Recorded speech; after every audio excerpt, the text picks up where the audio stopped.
Congresswoman Jasmine Crockett didn't flinch when she made a startling assertion. Barron might not be Donald Trump's son. The real shock, however, came when sealed court documents began to surface, seemingly backing her claim. The tension was palpable, even through the screen, as something monumental began to unfold. The House Oversight Committee hearing on presidential overreach, already running an hour behind schedule, had initially failed to capture much attention until Rep. Jasmine Crockett leaned forward, removed her glasses, and called for silence, not just from the room, but from the noise of tradition. Her tone didn't rise, it lowered, which somehow made her words resonate even louder. "I want to shift this discussion to something that speaks directly to character," she began, staring down the panel as if she already knew the fire she was about to ignite. Some committee members shifted uncomfortably in their seats, and Chairperson Reuben Geller looked visibly tense. Crockett was no longer following the agreed-upon script. "This country has spent years protecting power over truth," she declared, "and that stops today." Though there were a few scoffs and raised eyebrows, she pressed on, methodical and measured. "There's a set of sealed documents originating from an Arizona court in 2019, documents protected under legal maneuvering and, more importantly, buried by political influence. Those files involved then President Trump, a former staffer, and a child." The room fell silent. She continued, "I have a sworn affidavit from a federal contractor who handled the digital shredding of files, flagged under the White House Correspondence Protection Act. One file was different. It referenced a payment of $3.1 million to a woman under the alias TB. Crockett paused, flipping to a photocopy as the camera zoomed in. The text read, "Paternity agreement enforced under non-disclosure. DNA confirmation pending." When Representative Matt Overby tried to interrupt, asking, "Is this really the time?" Crockett didn't blink. The people didn't vote for secrecy, they voted for representation. If the president knew during his first term that Barron Trump was not biologically his and buried that information to protect his image, we have a problem that's not just legal, it's moral. What began as a hearing quickly turned into national combustion. CNN cut to a live, MSNBC followed, and even Fox didn't switch away. Phones across the country lit up with notifications, and TikTok clips spread within minutes, each caption with the same sentence, "Did Jasmine just say Barron isn't Trump's son?" Back inside the chamber, murmurs turned into chaos. Overby slammed his pen down and motioned to adjourn, but Crockett raised her voice for the first time. "We will not silence the truth because it makes the powerful uncomfortable. We're not talking about gossip, we're talking about justice manipulated for personal protection." When Representative Eleanor Vance tried to pivot, muttering, "Let's keep the child out of this," Crockett shot back, "You want to protect the child? Then stop using him as a prop for power." The room erupted, mix went hot, and the House feed cut unexpectedly for over 3 minutes. Viewers initially thought it was a technical glitch until someone leaked the raw feed online. Trump's name was censored twice, and the file Crockett referenced was flagged under Homeland Security review hours later. But by then, the damage had already spread. That evening, network ratings broke records as newsrooms scrambled to verify the identity behind TB. Crockett, meanwhile, didn't retreat. When asked by a journalist in the hallway whether she feared backlash, her answer was as cold as it was clear. "No, because I didn't say anything I can't back up." The hearing resumed 22 minutes later, but nothing meaningful continued. The room wasn't debating anymore. It was scrambling. Some staffers wouldn't make eye contact with Crockett, while others simply left the building. Unbeknownst to the cameras and headlines, Crockett received a text on her private phone as she walked back into her office. It contained one word. Finally, while the hearing felt quiet, the White House was anything but. Inside the West Wing, a junior staffer dropped her iced coffee all over a printer, but no one noticed. All eyes were locked on the muted TV bolted to the corner of the Roosevelt room. Jasmine Crockett was still mid-sentence, and the silence in the room wasn't just about the broadcast, it was about what they knew might come next. Across the hall, Chief of Staff Brian Hafford stood frozen in front of the screen, unblinking. President Trump had just left a trade meeting and was walking toward them, waving off an aide rambling about agricultural tariffs in Kansas. Then he saw Crockett's face on the screen. "What's this?" Trump asked, motioning toward the TV. "Why is this on every channel?" No one responded fast enough. Trump turned to Hafford. "Brian, what the hell is going on?" Hafford opened his mouth, then closed it again. "Sir." She brought up sealed files about Barron Trump's face froze in the half-open scowl he got when he wasn't sure whether to laugh or throw. Something? She what? The room held its breath. Someone cleared their throat in the corner, and another aide slowly reached for the remote. Don't touch that, Trump snapped. He walked to the TV, eyes narrowing just as Crockett dropped the word paternity.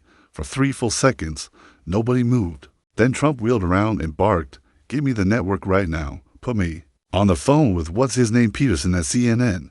Now." An engine sprinted to make the call. Hurried stepped forward cautiously.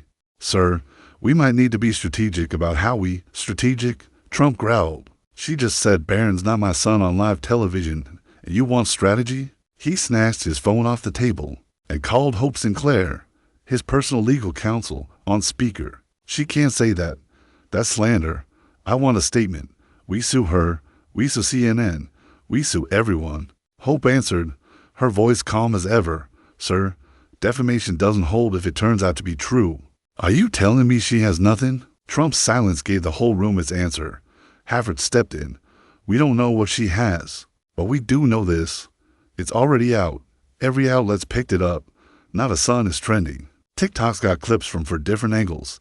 Trump's hand was shaking. He turned the volume back up just in time to catch Crockett's final statement. If the president knew during his first term that Barron Trump was not biologically his and buried that information to protect his image, we have a problem that's not just legal, it's moral.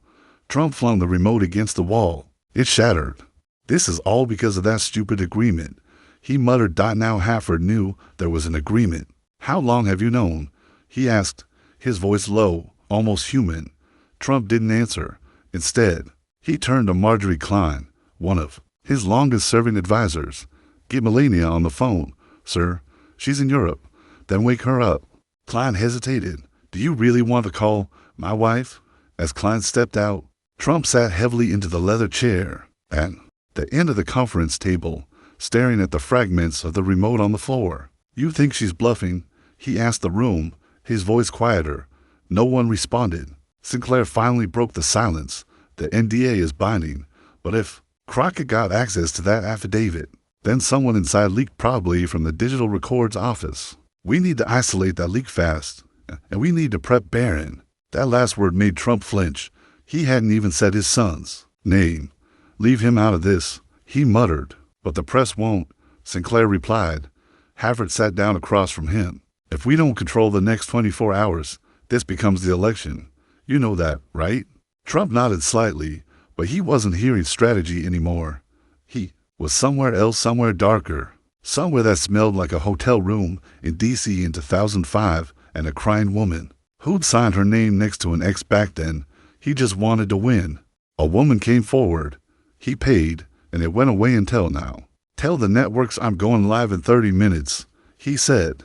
But before the cameras could even warm up, Twitter had already crowned Jasmine Crockett the voice of the moment. In a gas station parking lot outside Dayton, Ohio, 42-year-old Lorna Peake had just finished filling her tank when she glanced at her phone and saw a push alert from the AP rep.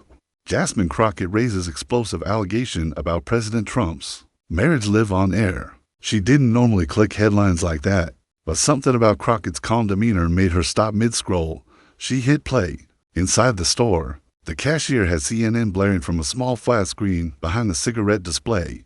By the time Crockett reached the word paternity, Lorna's breath caught.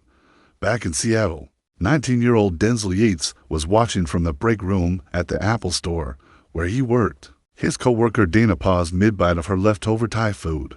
"Wait, is she saying Trump's not the dad?" "She didn't say it," Denzel replied. "She showed it." Clips were now all over TikTok, and the original live stream had over 2.3 million views in under an hour. One slowed-down version highlighted Crockett's hand gripping the affidavit. Another cut to Trump's stunned face from an older rally. Dubbed in for drama. By 4 p.m., the hashtag not his son was no one worldwide on Twitter. Right under hashtag Crockett Truth. Across the country, everyone had a different theory. In a high school cafeteria in Mesa, Arizona, a junior named Joaquin was arguing with his history teacher. "Does this even matter? It's his personal life." His teacher, Mrs. Roach, shook her head. "If the documents are real, it's not just personal, it's deception tied to public trust. You cover up something this big, you don't stop." At that, In rural Pennsylvania, a retired Marine named Cal was watching Fox News in his den. The anchor looked nervous. The network hadn't cut away yet, but the tone was softening. Even here, in one of Trump's strongest bases, questions were bubbling up. What if it's true? His wife Teresa whispered. Cal didn't answer. Outside a barber's shop in Tallahassee, phones were being passed around. One man in a Raptors jersey asked, "Y'all think she made it up?" The barber shook his head slowly. "No, that woman ain't flinching. You saw her face. She's been sitting on this." Within hours, opinion polls shifted. A flash survey by Data Pulse asked, "Do you believe Jasmine Crockett's claim about President Trump and Barron Trump?" Yes, 48%. No, 33%. Unsure, 19%. For a country known for polarization, that was a landslide. CNN replayed the footage every hour. MSNBC brought on legal analysts. Even Newsmax had to acknowledge the noise, although they tried to spin it as a political ambush.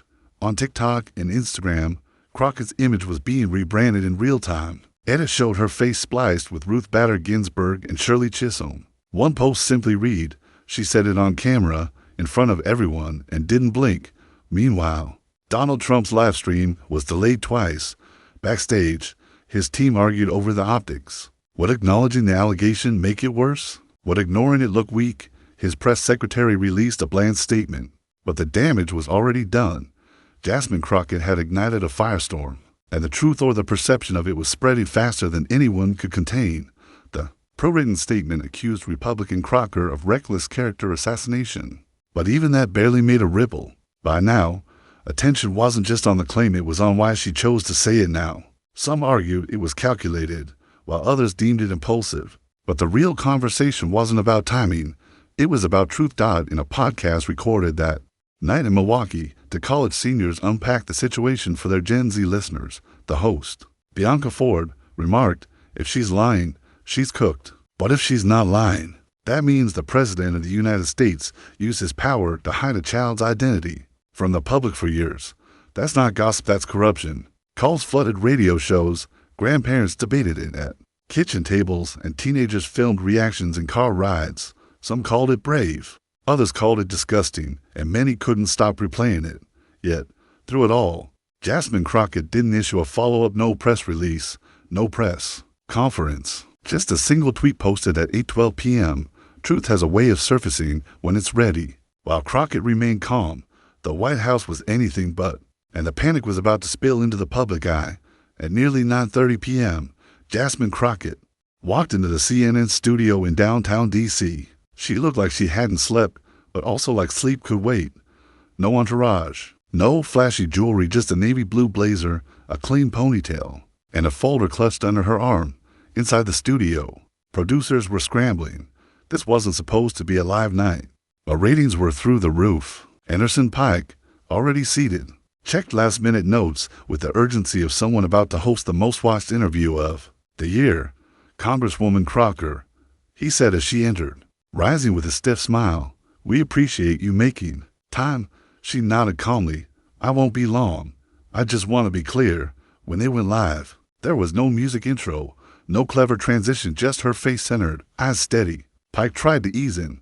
"You caused a political earthquake today, Congresswoman. Some say you crossed the line. Others say you revealed what many were too afraid to touch. Can you explain why today was the day?" Crockett took a beat. "Because I wasn't elected to protect a man's secrets," she said. "I was elected to protect the people's right to truth, even when that truth makes them uncomfortable." Pike glanced down at his notes. "You mentioned sealed documents and an alleged payment connected to Barron Trump's birth. Are you in possession of those files?" "I've seen them," she answered. "I have access through a whistleblower who's requested anonymity for obvious reasons. I'm working with legal counsel to determine what can be made public without jeopardizing their safety." Pike continued, carefully, "To be clear, you are stating on national television that you believe President Trump knowingly suppressed the truth about Barron's paternity to protect his public image?" Crockett leaned forward. "I'm stating that all evidence I've reviewed strongly supports that conclusion. I'm also stating that his administration used the machinery of government 10-DA threats, legal maneuvering, and hush money to keep it buried." Backstage, producers furiously monitored social media feeds. The network's app was crashing. From traffic numbers they hadn't seen since election night 2020, Pike looked visibly tense. "You know the implications of this, Congresswoman. If you're wrong." "I'm not," she interrupted. Silence followed. Pike tried to pivot. "Many critics say this brings a child into public crossfire that is unfair to Barron Trump." Crockett nodded solemnly. "I agree. It is unfair.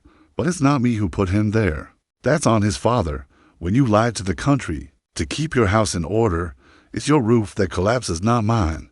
Her voice didn't rise. It didn't need to. Pike pressed again. "Do you think this revelation changes the course of the election?" "No," she said. "I think it changes how we look at character, and that's more important." Back at the White House, Trump's media team was livid. They hadn't expected her to go live so soon, and they certainly hadn't expected her to sound like that, measured, controlled, unflinching. She wasn't spiraling. She wasn't guessing. She looked like someone who knew a lot more than she was saying. That scared them. The CNN clip was uploaded within minutes and had over 12 million views in less than an hour. A journalist from the Baltimore Ledger tweeted, "Whether you believe her or not, Jasmine Crockett came to the fight with receipts and a straight spine." This wasn't a leak, this was a warning. By midnight, other representatives were being asked where they stood. Half refused comment, a few tried to sidestep.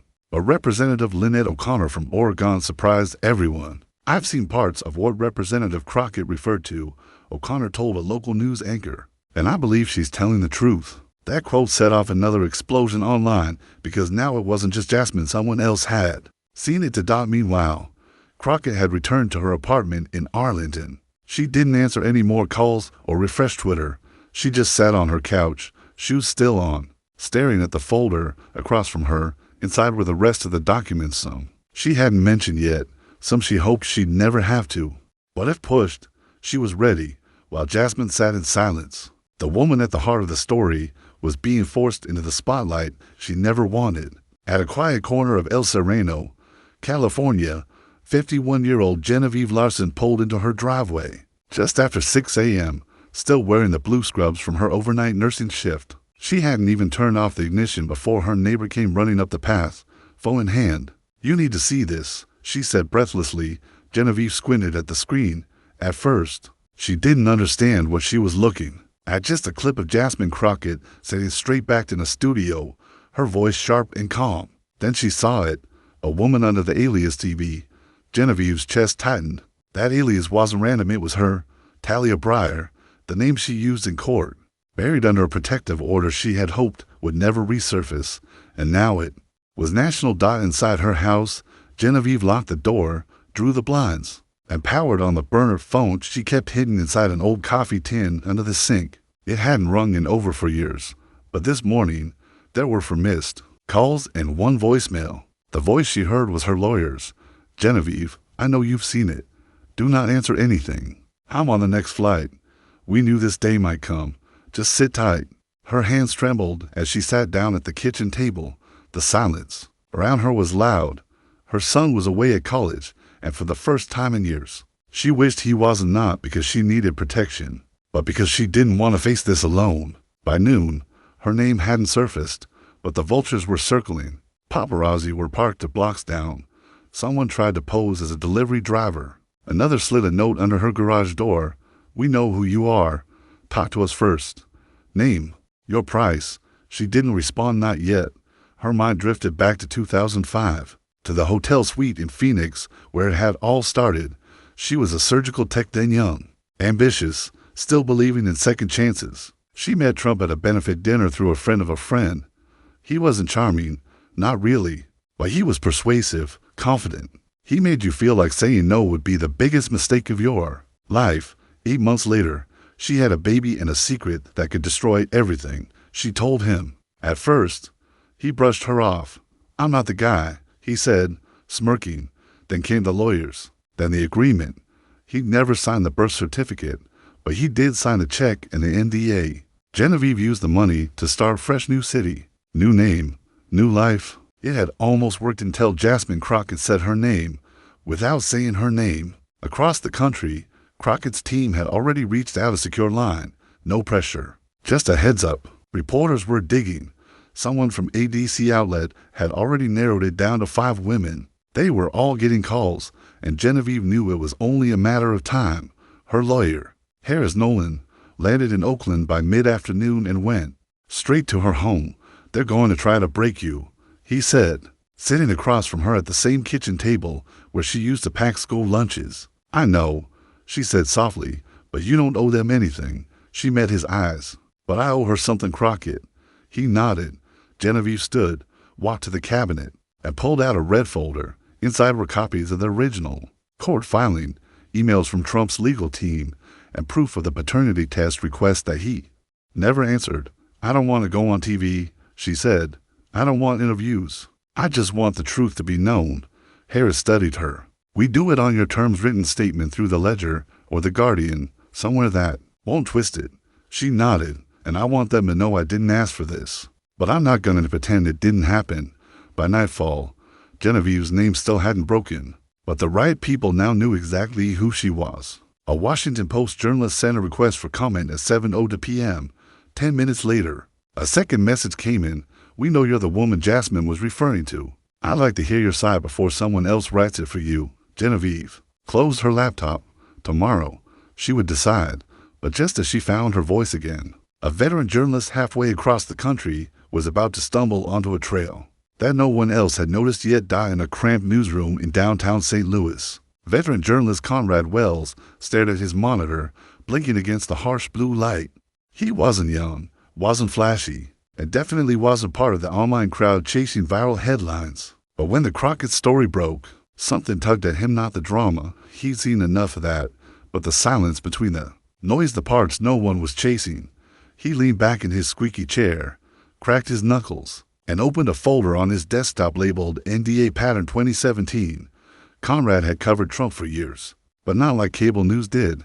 He watched patterns, payments, real estate filings, offshore trusts. After Crockett's statement, he remembered something odd he'd flagged 5 years ago: a wire transfer from a Trump-linked shell company to an Arizona-based LLC named Red Lantern Diagnostics. No one had cared back then. It was small, buried in a quarterly report. But now, he typed fast: Red Lantern Diagnostics, Arizona Paternity Medical Testing Court Filings 2019.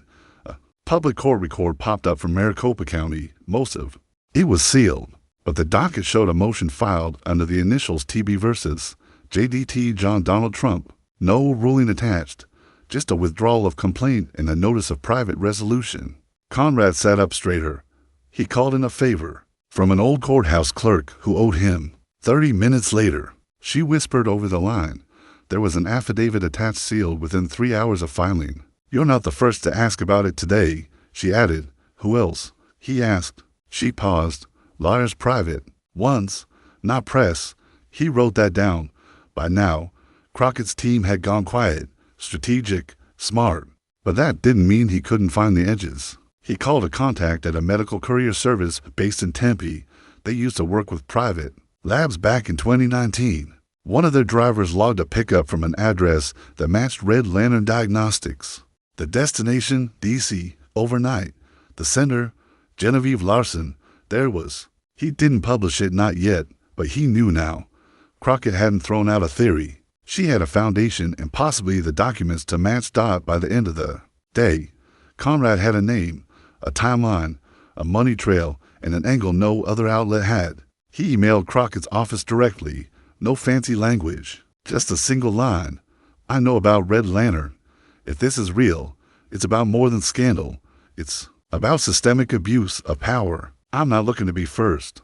I'm looking to be right, and our later." He received a reply: "We are listening." It was short, but it told him enough. They weren't scrambling. They were preparing. Still, the truth wasn't just in D.C. He started pulling FEC records, checking for legal reimbursements filed under consulting or discretionary services. He found 3 instances, all in mid-2020, tagged under legal risk mitigation. 2 were linked to familiar firms. The third, a small Arizona firm called G. Nolan and Associates, Genevieve's lawyer. It all fit. At 10:17 p.m., Conrad sat down at his desk, cracked open a lukewarm can of Dr. Pepper, and started writing the first draft of what would become the most read article of his career. He didn't lead with the child. He didn't lead with the money. He led with the silence. In a democracy, Secrets brought us from the inside.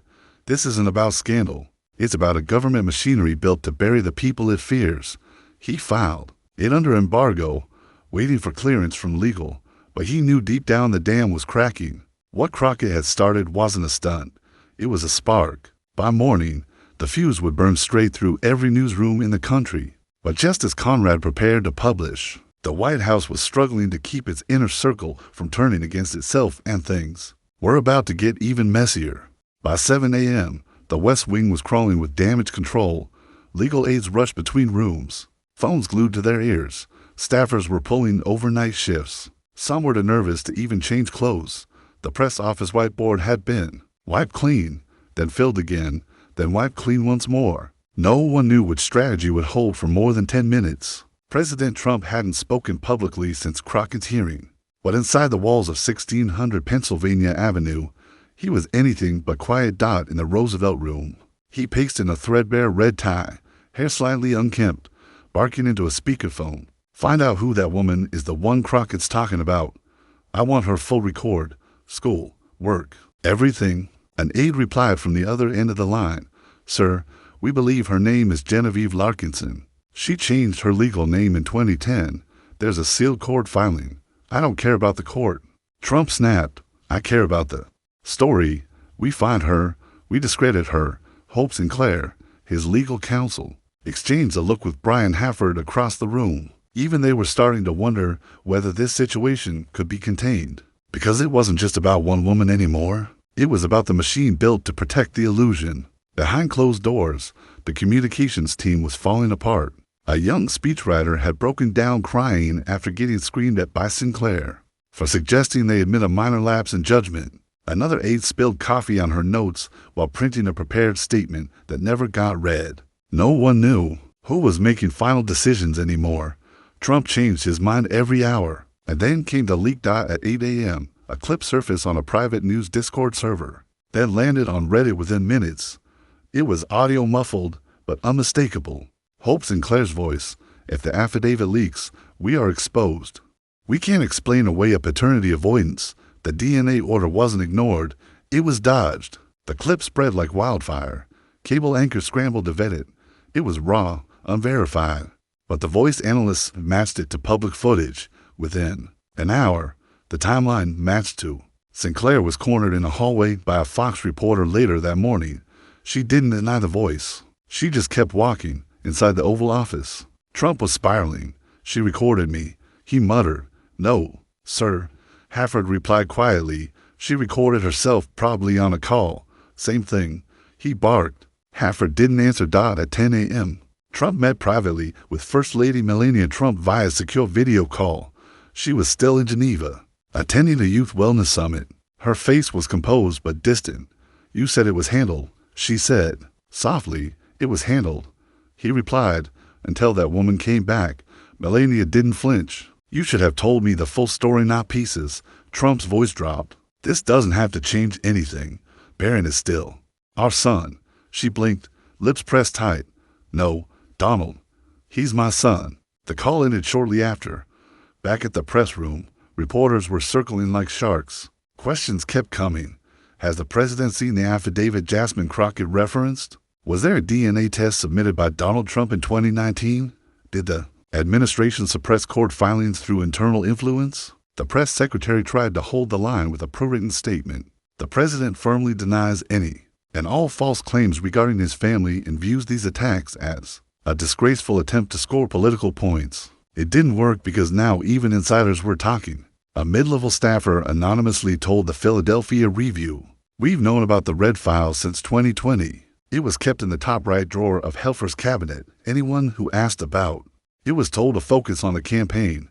When the article dropped at noon, Twitter caught fire again. People weren't just reacting, they were choosing sides. Even in conservative circles, quiet conversations started bubbling up. Republican strategist Janelle Christian went on record with PBS, saying, "This isn't about party anymore. This is about power being protected with lies. If Crockett's claims hold water, we need to face it head on."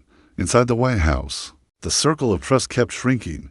Sinclair was already drafting a resignation letter. Hafford had stopped answering press calls altogether. the only person still trying to hold it together was Trump himself, and even he was showing cracks.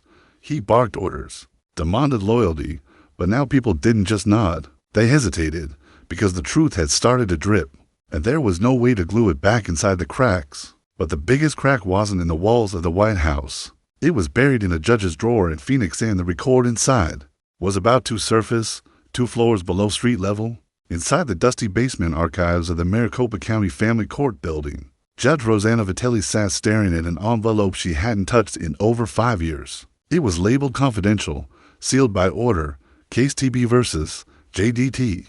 She still remembered the day it arrived, the rushed filing, the frantic clerk, the unusual call from a senior federal judge, urging her to keep the matter quiet and sealed for national security concerns. At the time, it sounded absurd, but the pressure was real. The signature on the memo, then Attorney General Jerome Beck. She didn't ask questions. Judges learned early on how to read between the lines, but it stayed with her like a splinter. And now, Jasmine Crockett had made it public. Judge Vitelli slowly ran her thumb over the edge of the envelope.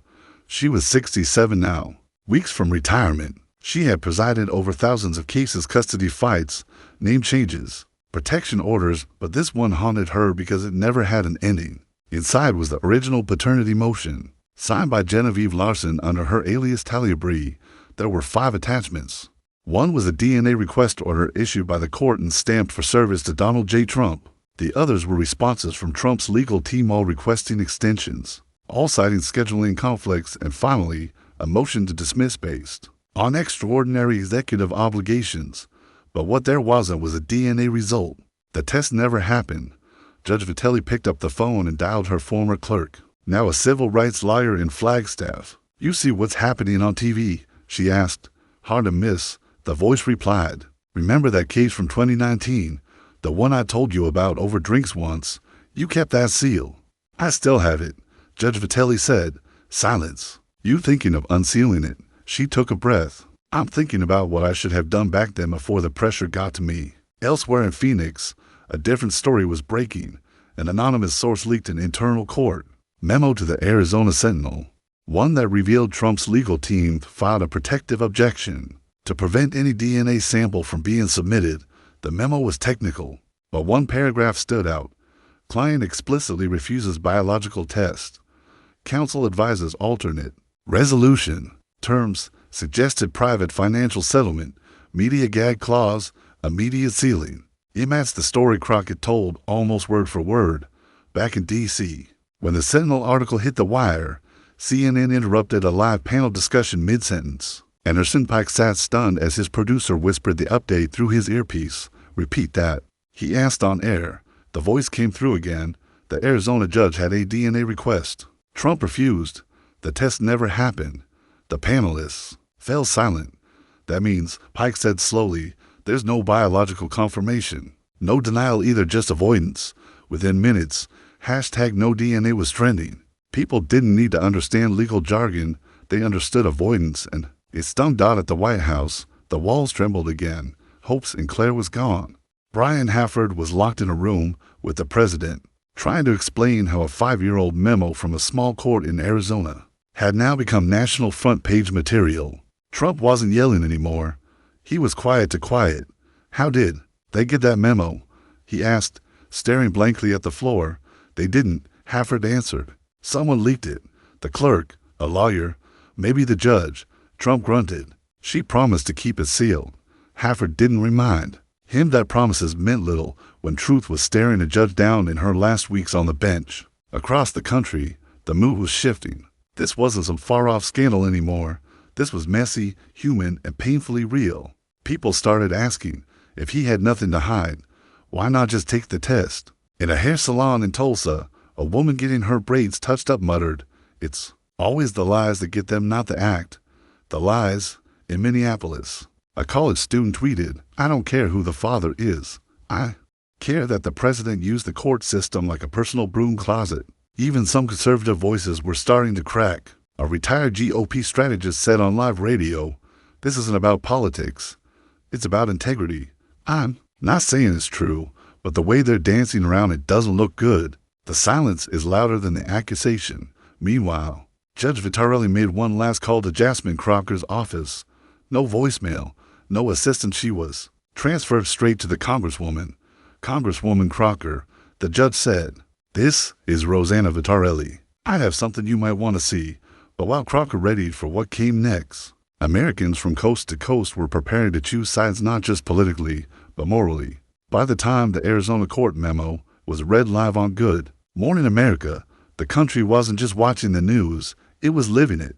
In a diner in Des Moines, Iowa, the usual morning chatter about weather and corn futures was replaced with sharp arguments over truth, loyalty, and what it meant to be lied to by the most powerful man in the nation. To booths apart, an elderly couple argued with a younger man in a Carhartt hoodie. "I don't care who fathered that boy," the older man muttered, stirring his coffee. "This smells like a smear job." The younger man leaned forward. "You really believe he didn't block the test? There's proof, sealed files, NDA letters, the whole mess." He ran from the truth just like he runs from everything else. Down south in Mobile, Alabama, a church parking lot turned into a makeshift debate stage. Pastor Carl Denson had just finished morning prayer when his phone buzzed with a message from a deacon. "Turn on the TV." When he did, Crockett's face filled the screen again. This time, she was walking up the Capitol steps, flanked by two aides and holding a plain manila folder. By 10 a.m., the Washington Ledger reported that a federal request had been submitted to unseal additional documents referenced by Crockett's team. The language in the motion was surgical.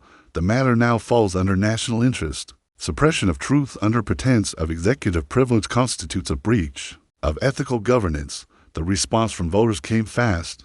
Some districts saw impromptu protests, with people holding homemade signs demanding transparency outside state houses in Utah, Missouri, and Pennsylvania. But the pushback wasn't one-sided. In Birmingham, a pro-Trump rally formed outside a local news station after it aired the memo's headline. A woman in a sequined flag blouse shouted into a bullhorn, "This is what they do when they can't beat him at the polls. They attack the family." Across town, 30 minutes later, a college group held a silent march, holding signs that read truth over image, and "We deserve honest leaders." In coffee shops, classrooms, job sites, and buses, people picked sides. Meanwhile, in Gary, Indiana, a single mom named Patrice Kinley sat on the couch with her 15-year-old daughter, both watching the news like it was unfolding in their living room. "Why didn't he just take the test?" her daughter asked softly. Patrice shook her head. "Baby, when people lie long enough, even the truth starts feeling like a threat." In Philadelphia, college professor Hugo Brand held an open forum in his American ethics class. He wrote one question on the board: "Does personal truth matter in public service?" What followed was 3 hours of the most raw, honest conversation he'd seen in years. One student wept, another stormed out. Crockett, meanwhile, hadn't spoken since the call from Judge Vitarelli. She was preparing not just legally, but emotionally, because this wasn't just a political revelation. It was about how America sees its leaders and whether that vision was ever real to begin with. At a town hall in Bakersfield, California, Representative Lynette O'Connor faced her own firestorm. A conservative voter stood up and shouted, "You people are tearing this country apart with gossip." She didn't yell back. She just asked the question, "Is it gossip if it's documented in a court file?" He didn't answer. Even international media picked up the story. A British anchor called it the most consequential question of paternity since Jefferson. In Canada, late-night comedians walked a delicate line between satire and awe. And in Brazil, one anchor simply said, "In America, power fears truth more than defeat." But back in Washington, something else was shifting. Polling numbers. A new survey showed Crockett's favorability had jumped 18 points among independents, especially those under 40. Trump's base remained strong, but undecided voters were drifting toward what they now called the honesty faction. And while Crockett didn't hold a press conference, her team confirmed one thing to the Columbus Herald: Judge Vitarelli's envelope was now in their possession. On social media, the reaction was instant. "She's not done. She's just loading." The next shot, one user wrote, in a Facebook group of political science majors. One comment stood out: "Crockett's not taking him down with noise. She's taking him down with documentation." But it wasn't just about Trump anymore. It was about how America, as a country, responds when the truth is no longer whispered or read out loud with receipts, while the nation stayed glued to their screens. Crockett's final move was getting ready one meant to close the chapter with clarity and leave no room for interpretation. It was just after 3 p.m. when Jasmine Crockett stepped out of a silver sedan and walked toward the press briefing podium. Outside the Capitol building, no TV crews had been tipped off. There were no barricades or media wristbands, just a few dozen reporters who had started waiting early based on a single rumor. She's going to speak. She didn't bring aides, no sunglasses, no lawyer beside her, just the same manila folder everyone had seen her carry into the building. That morning dot when she stepped behind the mic, the noise stopped. "My name is Jasmine Crockett," she said, "and I'm not here to repeat myself. I'm here to end the guessing." She pulled a single page from the folder and held it up. "This is the original 2019 DNA test order, filed under seal, issued by a state court, never fulfilled, never challenged in open court, only buried." Cameras clicked, reporters strained forward. "What you've heard these past days is not theory, it's not drama, it's not political theater. It's a record one that the American people should have seen years ago." Someone called out, "Congresswoman, are you releasing the full affidavit?" She paused. "I'm handing it over to the House Ethics Committee, the DOI, and the Public Record Office. I will not redact it. I will not hide behind legal games." Another reporter asked, "Are you concerned this will backfire politically?" She gave the faintest smile. "Truth doesn't backfire. It just burns where it needs to." The room went quiet again. That evening, the files were published in full by multiple outlets, no paywall, no spin, just documents, the NDA, the DNA test request, the missed court appearances, the financial settlement history, and the internal memo confirming that the Trump legal team advised avoidance at all costs. It was undeniable now. He didn't just hide it. He buried it under influence and money. That night, CNN aired a primetime segment titled "The Truth Test: What Crockett's Files Reveal About Power and Protection." MSNBC followed with "The Price of Image: How Silence Served the Presidency." Even Fox News, pressured by internal leaks, hosted a reluctant debate over whether Trump's denials could be trusted any longer. And across the country, the impact ran deeper than clicks. In Lincoln, Nebraska, a middle school civics teacher rewrote his lesson plan after a student asked, "Can a president lie and still be a good leader?" In Las Vegas, a Republican councilwoman announced she was stepping down from a campaign committee, saying, "I can't ask others to support a man who ran from a test my husband would have taken without blinking." In Baltimore, Genevieve Larkinson finally spoke. She released a 2-page letter to the press. No cameras, no interviews, just words. "I didn't ask for the spotlight, but I'm not ashamed anymore. I kept quiet because I thought silence would protect my son. But I've learned that silence only protects the wrong people. I thank Congresswoman Crockett for doing what I could not." Her son, now in college, issued his own short statement. "My mom told the truth. That's all that matters." And still, Jasmine didn't grandstand. She didn't launch a book deal. She didn't ride the wave. She returned to work. She introduced 2 new bills in the House within a week, one to limit executive interference in state-level court cases and another to create legal pathways for revisiting sealed settlements involving public officials. Neither passed immediately, but they were filed in ink in daylight, and for many Americans, that meant something. For Trump, the damage was permanent. His legal team scrambled to spin it, but donors pulled back, independent voters walked away, and even some of his former inner circle, like Sinclair and Hafford, began cooperating with oversight committees privately. One senior aide was heard saying, "It wasn't Crockett who did this to him. He did it to himself. She just told the story he tried to erase." As for Crockett, she never said, "I told you so." She just kept showing up because that was the point all along.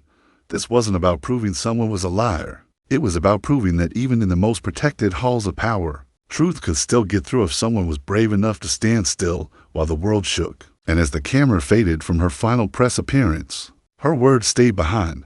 "Your image is what you show. Your truth is what you live with. And I didn't come to Congress to guard images. I came to honor the truth. If this story meant something to you, if it made you think, reflect, or even reconsider, subscribe for more. The stories we tell shape the world we live in. Let's tell the right ones."